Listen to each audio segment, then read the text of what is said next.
hey guys, I have Susan here, and Susan came to us today.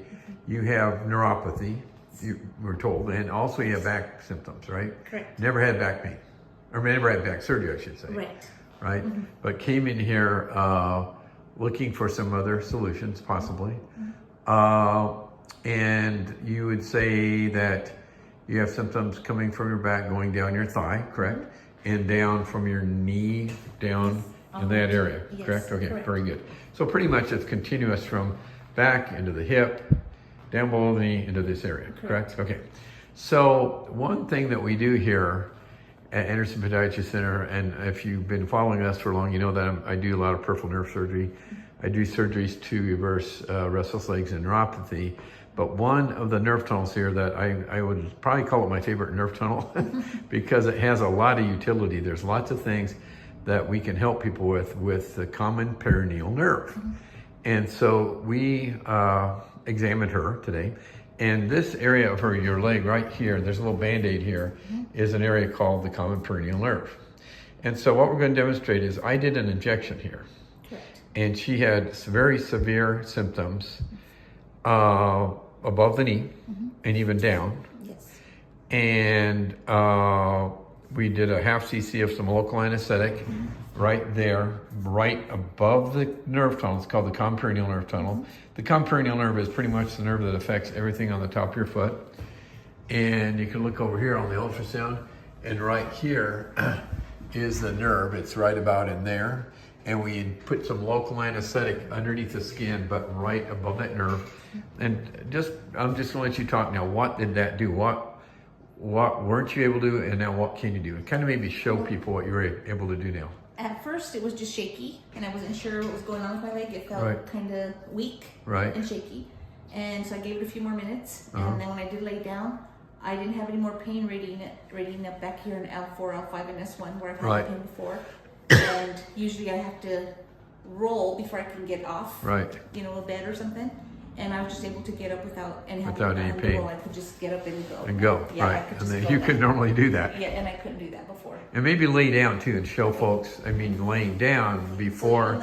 Part of our exam today, I do a test on her site here, and you were not able to do a leg lift. So do a leg lift now. And now it goes all the way.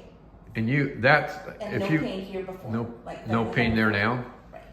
Okay, so when you did that earlier, she went up about 30 degrees off the ground, off the table. You're going up to about here. Right. Is that correct? Yes. And now look how much higher up you go. All the way up. Right, with no symptoms. Right, no symptoms. Okay, you can sit back up now. So let me explain what's going on here. And this is very important, people listening, because you're going to go, why in the world is this working? It's something we call the double crush theory. Very important, called double crush theory. What that means is, from my examination today, I could tell that she had compression. She had tightness in this nerve tunnel. It's called the common perineal nerve. If you have compression there, and I'm not arguing that she probably has compression in her back. You've had x-rays. You have been told like you might have bone spurs pressing on nerves up there. So I'm not disagreeing with that at all. But what I'm saying is, if you have compression in the back and you have compression here, if we were to get rid of the compression in that nerve tunnel, it can have a positive effect going up in the back. What that means is you still have compression in the back, but the nerves aren't as sensitive to the compression that's there. It's there, but they're not as sensitive, so symptoms can get better. And I'm not the only doctor that does peripheral nerve surgery that's seen this, so it's not an uncommon thing.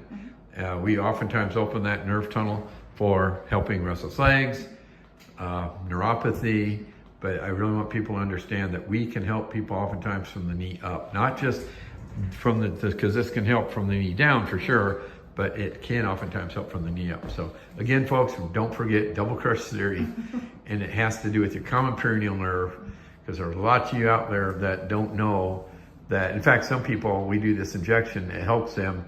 They're not bad enough for surgery yet, but at some point they know maybe they could do this before they do back surgery in an attempt to avoid back surgery. So thank you, Susan. I know you've been here a while. You did a good job. Thank you so much. You did a great job. Oh, thank you. So we'll be meeting her later in a few more days, but I'll talk some more. But I really appreciate you sharing this. It's a really exciting thing. We actually call it the Phoenix sign. It's a new way to inject a nerve, and it's really good for a diagnostic tool to help our patients with peripheral nerve disorder. So thank you for watching, and please consider subscribing to our YouTube channel. You can also find us on Facebook. Thanks again.